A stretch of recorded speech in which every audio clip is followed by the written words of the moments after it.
Audiolink aktuell.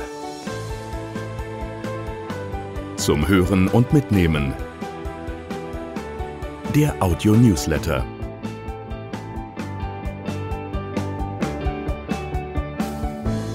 Herzlich willkommen zur aktuellen Ausgabe unseres Audioletters. Sie sind das größte Volk der Welt, ohne in einem eigenen Staat zu leben. Die Rede ist von über 30 Millionen Kurden. Die meisten von ihnen leben in der Türkei, in Syrien, im Irak und im Iran, also in einer umkämpften Krisenregion, in der viele Akteure versuchen, ihre eigenen Interessen durchzusetzen. Peschmerga, PKK, YPG oder vielleicht auch noch HDP sind die Synonyme, die vornehmlich in der aktuellen Berichterstattung auftauchen. Gemein ist ihnen, dass sie entweder im Zusammenhang mit militärischen Operationen in der Region genannt werden oder dass sie als Menetekel für Terrorismus an den politischen Wänden stehen. Für einen Großteil der kurdischen Bevölkerung heißt das, sie sitzt nicht nur in der allgemeinen Wahrnehmung zwischen den Stühlen. Im Kampf gegen die Terrororganisation Islamischer Staat sind die kurdischen Peschmerga Freund und Verbündeter. Geht es dagegen um ihre Autonomie, werden sie als Terroristen betrachtet. Nur ein Beispiel dafür ist die gegen internationales Völkerrecht verstoßende Besetzung von Afrin und Kobane im Norden Syriens durch die Türkei und als Reaktion darauf ein lautes Schweigen und ohnmächtiges Akzeptieren auch durch die EU. Wer aber dieses zerrissene Volk ohne einen eigenen Staat ist, das im wahrsten Sinne des Wortes zwischen den Fronten lebt, darauf wird weit weniger geschaut. Um ein wenig Licht in dieses Dunkel zu bringen, sprach ich mit Feryat Fasil Omar, Leiter des Instituts für kurdische Studien und Dozent für Iranistik der Freien Universität Berlin. Auf meine erste Frage, warum es trotz einer über 1000-jährigen Geschichte keinen eigenen kurdischen Staat gibt, erhielt ich eine überraschende, prägnante Antwort. Die Kurden reden von einem Schicksal, aber ich glaube nicht, dass das ein Schicksal ist. Die Einheit der Kurden hat dazu geführt, dass sie bis heute nicht geschafft haben, einen eigenen Staat zu haben. Das heißt, sie sind leider uneinig. Was macht denn trotz aller Zerrissenheit eine eigene kurdische Identität aus? Worauf begründet sie sich, Herr Omar? Die Geschichte zeigt uns, dass sie eine von den ältesten Völkern in der Region sind. Die kurdische Identität, das heißt, die Kurden haben ihre eigene Sprache. Diese Sprache besteht aus mehreren Dialekten wie jede andere Sprache. Sie haben ihre eigene Geschichte, sie haben ihre eigene Vergangenheit. Resultiert daraus auch der Anspruch auf ein eigenes Kurdistan? Man kann von einem Kurdistan sprechen. Ein Kurdistan heißt nicht ein Nationalstaat. Ein Kurdistan heißt Kurd und Stan. Stan heißt dort, wo die Kurden leben. Dann ist berechtigt, dass die Kurden sagen, dass sie aus Kurdistan kommen. Egal, ob sie aus Syrien, aus dem Irak, aus Iran oder aus der Türkei sind. Geschätzt 15 Millionen Kurden leben in der Türkei. Und die Unterdrückung hat zwar schon unter Kemal Atatürk 1923 angefangen, aber haben Sie eine Erklärung dafür, dass heute der türkische Präsident Erdogan so rigide gegen die Kurden vorgeht? Erdogan ist heute sehr aggressiv und diese Aggressivität führt zum Nichts. Sie wissen heute, die kleinen Kinder in der Türkei gehen auf der Straße und sie sagen auf Kurdisch Bassa, bedeutet es reicht, es ist genug. Die Geschichte zeigt uns, dass das Kurdenproblem eine politische Frage ist und muss politisch gelöst werden und das will Herr Erdogan im Moment gar nicht. Spätestens seit der Besetzung von Afrin und Kobane vor einem Jahr umfasst sein Machtanspruch auch die von Kurden bewohnten Gebiete im Nordwesten Syriens. Die europäische und damit auch die deutsche Reaktion auf dieses Vorgehen ist sehr zurückhaltend. Wie bewerten Sie diese Zurückhaltung? Das ist eine Art Ignoranz. Sie ignorieren das kurdische Volk. Sie ignorieren zu respektieren, da ist ein Volk und dieses Volk möchte ganz gerne in Frieden in seinem Land leben. Und die Weltöffentlichkeit weiß, dass das Land gehört dem Kurden und gehört nicht jemand anderes. Es gibt viele kurdische Gebiete, die zum 90% nur Kurden da leben, trotz aller Assimilationsprozesse, trotz aller Türkisierung, Arabisierung, Persisierung, die Kurden sind bis heute in ihrer Region stark geblieben. Herr Omar, Sie haben mehrere Bücher über die kurdische Sprache geschrieben. Warum? Die Sprache ist ein Mittel zur Identität eines Volks, ein Mittel, sage ich, und die Kurden, ihre Sprache wurde historisch immer unterdrückt, ihre Literatur hat kein Acht gefunden. Deswegen, ich fühle mich so, dass ich verpflichtet bin, diese Sprache, diese Literatur durch eine europäische Sprache, und das ist Deutsch, was mir zur Verfügung steht, bekannt zu machen. Und Gott sei Dank ist mir auch gelungen bis heute, das zu machen. Kurdisch war und ist eine unterdrückte Sprache. Würden Sie deshalb sagen, Ihre Bücher haben auch eine politische Dimension? Die Feinde der Kurden denken, dass diese Bücher eine politische Dimension haben, aber diejenigen, die von der Kultur und von der Sprache sprechen, klatschen die und sagen sie, toll, es ist hervorragend. Übrigens, das, was wir geschafft haben und das, was ich geschafft habe, von der Seite der Sprache zu zeigen, dass die kurdische Sprache gleichberechtigt wie Persisch, wie Arabisch, wie Türkisch ist, weil mehrere Wörterbücher existieren, Grammatikbuch existiert, die kurdische klassische Literatur existiert, die moderne Literatur existiert, das entsteht natürlich. Ohne Sprache kann so etwas nicht entstehen. Kurdisch zu sein ist aber international keine anerkannte Identität, weil ihre Landsleute formal ihren Herkunftsländern zugeordnet werden. Können Sie das verstehen, Herr Omar?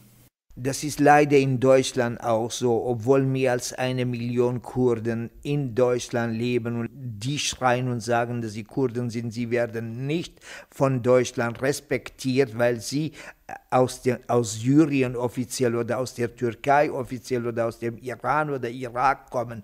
Ich denke, die Zeit ist gekommen, dass diese Volksgruppe hier in Deutschland und auch weltweit anerkannt wird, weil ihre Kultur zu Hause, wo sie leben, bedroht ist. Mindestens können sie sich hier um ihre Kultur, um ihre Sprache, Literatur kümmern. Und deswegen fordere ich sehr seit langem, dass hier in Deutschland die Kurden anerkannt werden.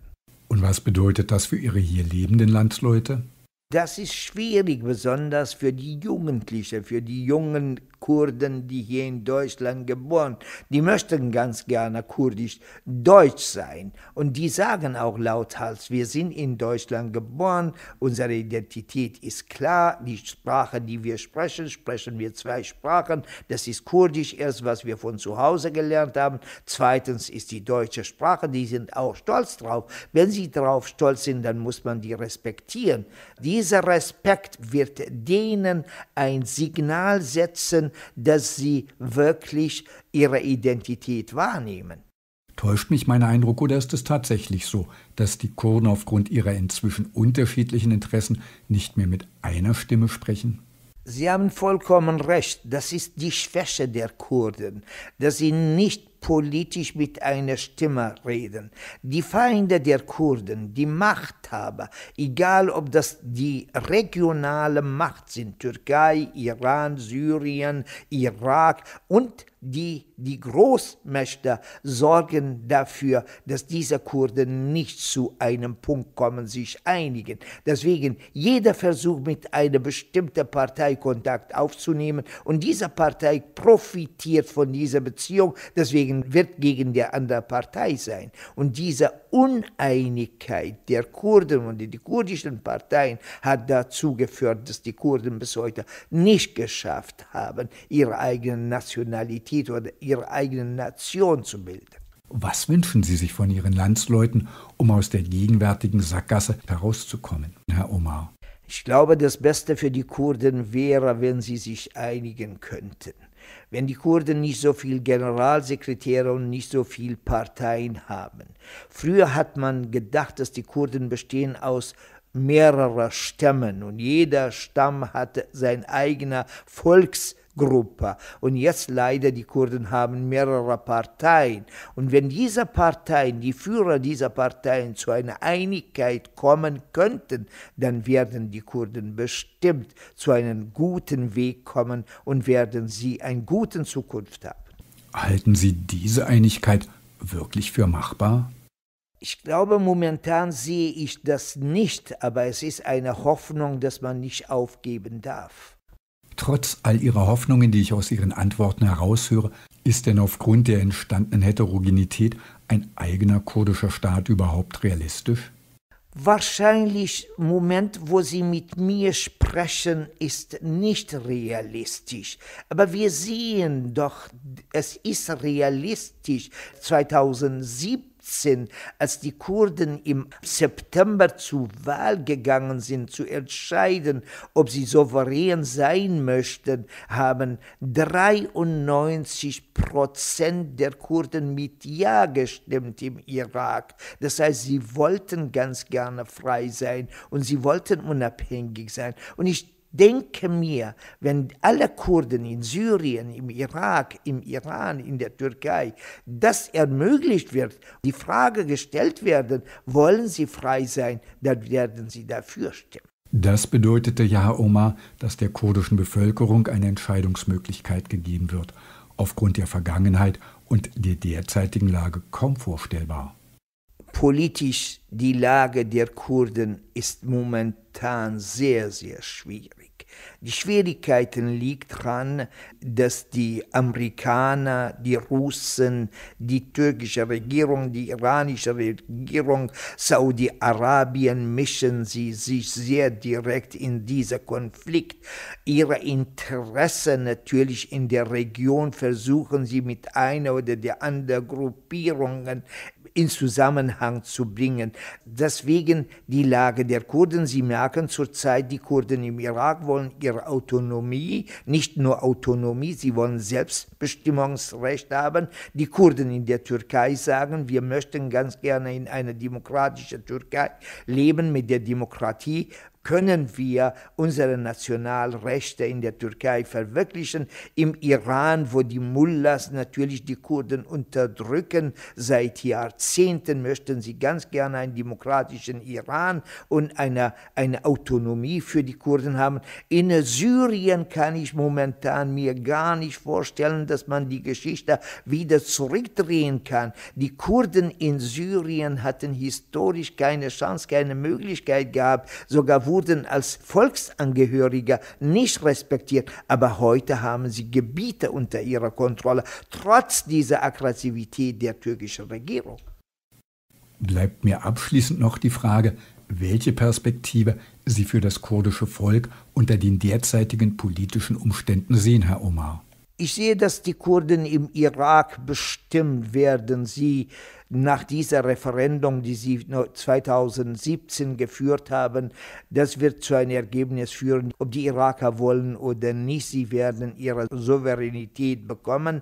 Und ich denke, in der Türkei, die türkische Regierung kann nicht jahrzehntelang noch die Kurden unterdrücken. Was ich mir wünsche respektieren. In Syrien, die Kurden haben Fuß gefasst und sie werden niemals das aufgeben, was sie erreicht haben. Und die Kurden im Iran, denke ich, sie haben eine Zukunft, weil trotz, dass die Sprache in den Schulen nicht gelehrt wird, trotz, dass die politisch unterdrückt werden, ich denke, die Entwicklung hat gezeigt, dass die Völker, die für ihre Rechte kämpfen, werden sie ihre Rechte kriegen. Und ich denke, in dem Sinne wird das kurdische Volk, egal ob das im Irak, Iran, Türkei, Syrien ist, ihre Rechte kriegen.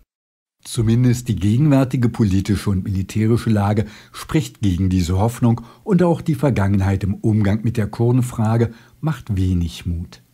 Es gibt zu viele nationale, internationale, wirtschaftliche, politische und strategische Interessen und Verflechtungen, die gegen einen eigenen kurdischen Staat in absehbarer Zeit sprechen. Aber die Hoffnung bezieht sich auf die Zukunft und die sollte man nicht aufgeben, schon allein deshalb, weil in der Gegenwart das Leid eines Großteils der kurdischen Bevölkerung die Frage nach sich zieht, wohin ein unterdrücktes, zerrissenes Volk, das zwischen den Fronten lebt und das keine Heimat hat, eigentlich noch fliehen soll. Und damit verabschiede ich mich, bleiben Sie wachsam und es würde mich freuen, wenn wir uns bei unserem nächsten Audioletter wiederhören. Audiolink. Lassen Sie von sich hören.